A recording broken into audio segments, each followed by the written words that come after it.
On the 19th of August, 2025, a church left its foundations in northern Sweden and began moving down a road. Not the fittings, not the bell, the building. 113 years old, wooden, 40 meters wide, 670 tons, lifted onto rolling platforms and driven at roughly the speed of a slow walk. It took 2 days to go 5 kilometers. Thousands came to watch. It was broadcast live. For about a week, it was one of the most watched things on the internet. And almost every story about it asked the same question: how do you move a church? Which is the least interesting question available. The interesting one is why a country would spend $50 million moving a single building, and what that same country announced 8 days after it arrived. Kiruna sits 200 kilometers inside the Arctic Circle. In winter, the sun does not rise for around 3 weeks. In summer, it does not set. Nobody would have built a town here for any reason other than the one they did. In 1900, a mining company called LKAB started digging into a mountain called Kiruna because the mountain was made of iron. Not iron-bearing rock, iron. One of the largest and purest bodies of magnetite ever found. Today, Kiruna is the largest underground iron ore mine in the world. It produces more than 80% of the iron ore in the European Union. And Kiruna exists because of it. LKAB laid out the streets.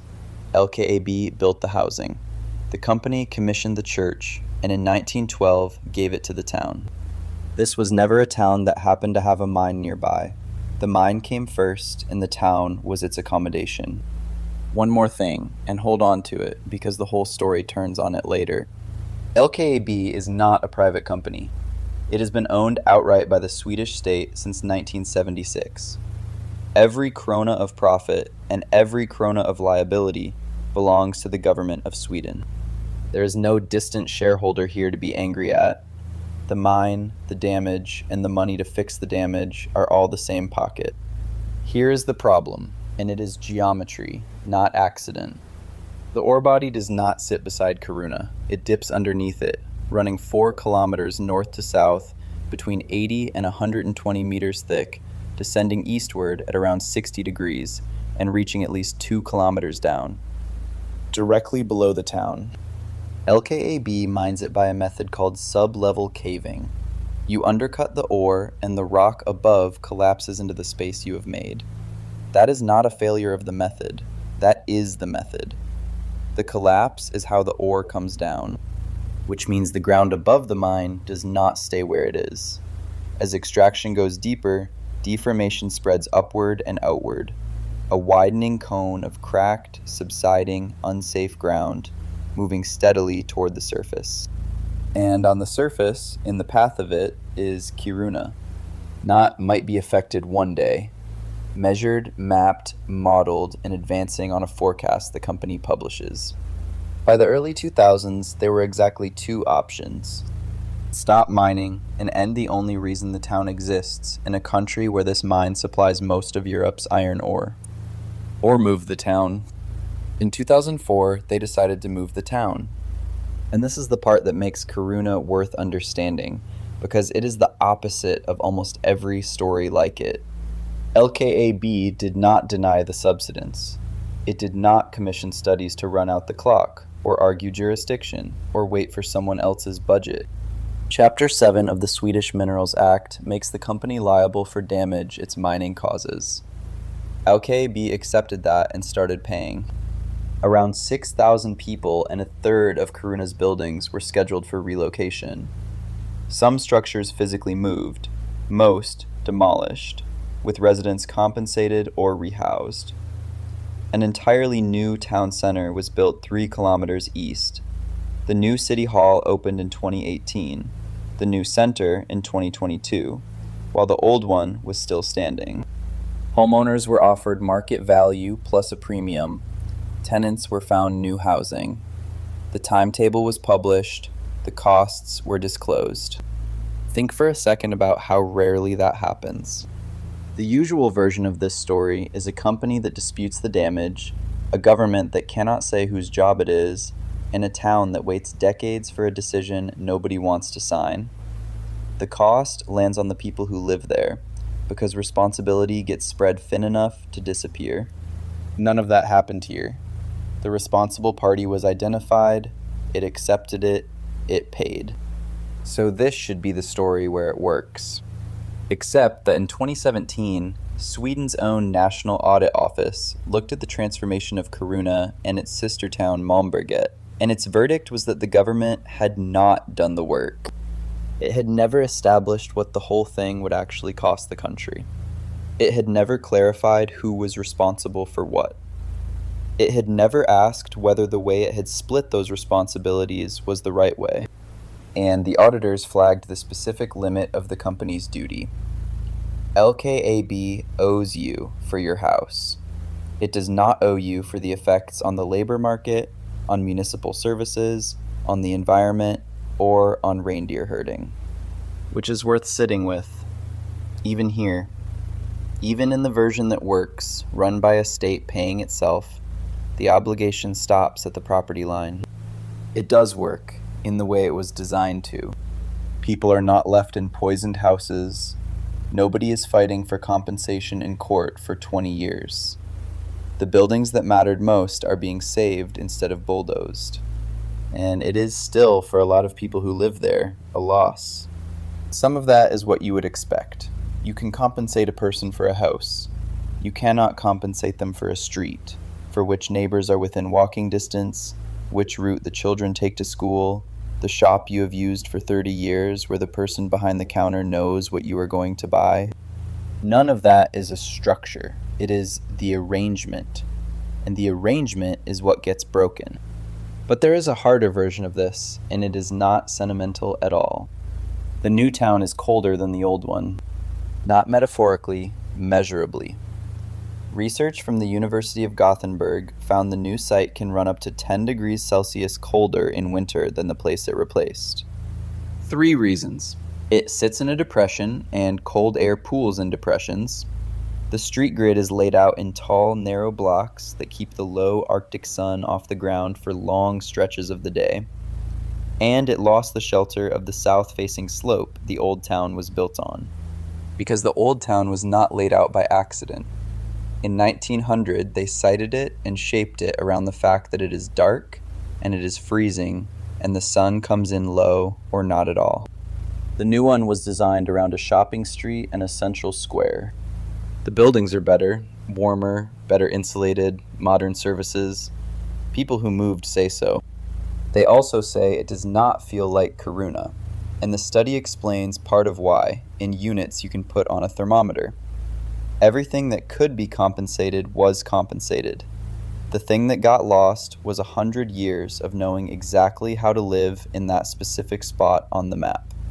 You can move a building, you cannot move the light. Which brings us back to the church. Completed in 1912, paid for by the mining company.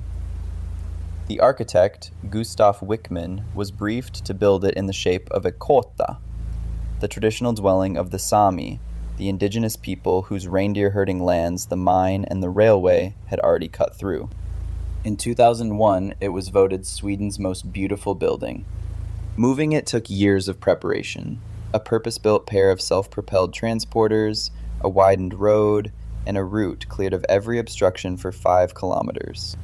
Over 2 days, it traveled at walking pace and turned 180 degrees on the way, so the altar now faces west, toward the new center. LKAB put the cost at around 500 million Swedish krona, roughly $50 million, for one building. Thousands lined the road. It was carried live. People wept. And it arrived intact, which is genuinely remarkable engineering.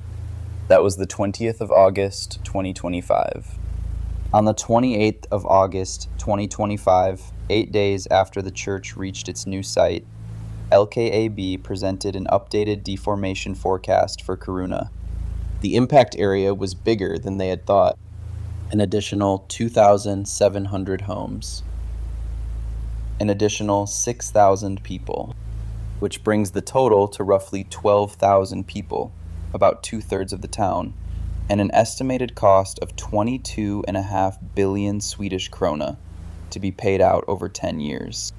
Swedish headlines called it gruvchocken, the mine shock. The reasons given were straightforward, and the company gave them plainly.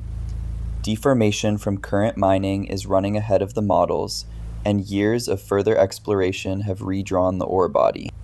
Here is what the chief executive said about where the ore goes.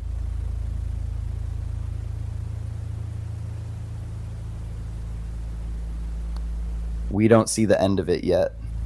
That is the sentence the church move was standing in front of. 8 days of international coverage about a building being saved, and then a forecast saying the boundary everyone had been planning against was drawn in the wrong place, and the part of town that is coming down is now most of it. And notice this is not a scandal. Nobody hid it. LKAB published the forecast, put its chief executive in front of it, named the number, and started booking meetings with the households inside the new line. That is the system working exactly as designed.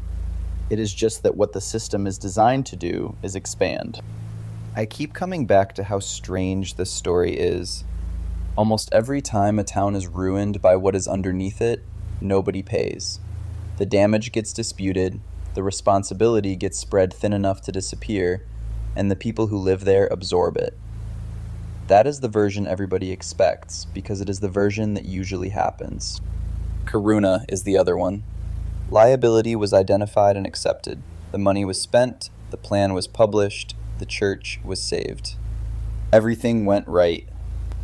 And a town of 18,000 people is having 2/3 of itself taken apart, over a time scale longer than most of their lives, because a company needs the ground it is standing on.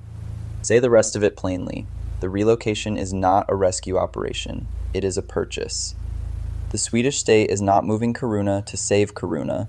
It is moving Kiruna because that is the price of continuing to mine underneath it.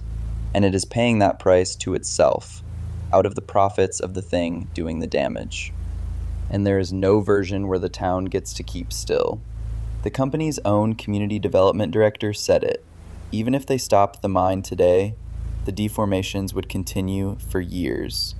The ground is already committed.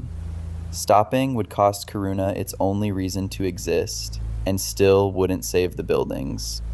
That is the actual trade. Not move or stay.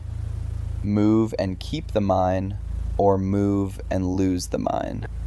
In July of 2026, the municipality came up about 1.8 billion krona short of what the next stage costs. LKAB offered to put in 1.1 billion, and to take over more of the building, and to buy the land the next stage needs. Council officials wrote a joint warning that the deal would move real power over planning from the town to the company. The motion to send it back for review lost by a single vote. The agreement passed. So the town that the mine built, and the mine is now dismantling, has just sold a share of the pen it was drawing its own replacement with, openly, in public, by one vote, because the alternative was not being able to afford to move. You can move a church 5 kilometers down a road in 2 days for $50 million and set it down without a crack in it. You still cannot move a town. You can only rebuild one somewhere else, 10 degrees colder, and wait to find out whether the people who arrive there recognize it.